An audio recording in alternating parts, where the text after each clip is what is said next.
C'est un travail de fou. Un travail de fourmi.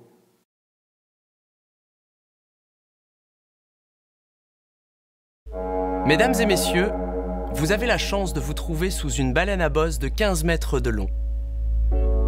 Que la nature les ait dotés de dents ou de fanons, qu'ils mesurent 3 ou 15 mètres de long, qu'ils pèsent 100 kilos comme certains dauphins ou 100 tonnes comme la baleine du Groenland et le rorqual bleu, la grande majorité des cétacés sautent de temps en temps ou souvent hors de l'eau.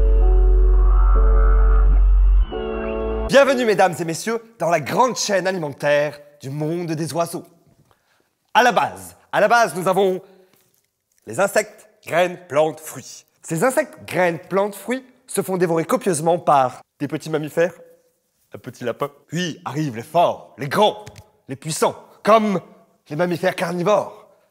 Le renard, maître goupil. Chez les FGP, il y a aussi des liens.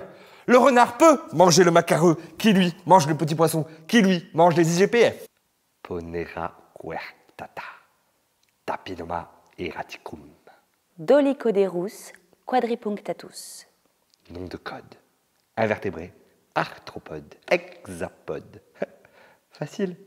Ses nageoires pectorales tendues le long de son corps, il émerge totalement hors de l'eau et retombe en arrière dans le plus bruyant et le plus gigantesque éclaboussement d'écume. Sophie, on pourra parler de saut carpé intégral vrillé. Ils projettent leur corps dans les airs, d'où ils retombent dans leur milieu habituel. Tu as le bourdon?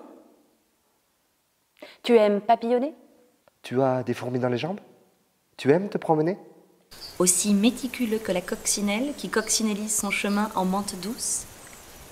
Chinsecte. Ou l'abeille qui arénise autour de sa ruche. Ginsecte. Tu les as maintenant? Quoi? Bah, les fourmis dans les jambes. Minute, papillon. Prenons le temps. On n'est pas bien là, à insecter comme ça. Je te salue, oiseau marrant, oiseau rieur.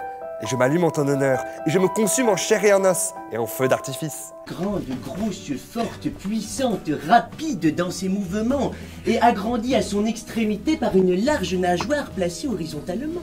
Nous ignorons pourquoi les baleines et autres cétacés effectuent parfois ces sauts stupéfiants au-dessus des mers et des océans, mais les hypothèses ne manquent pas. Elles se renforcent même du seul fait que la question n'a pas été tranchée. La question serait-elle insoluble ?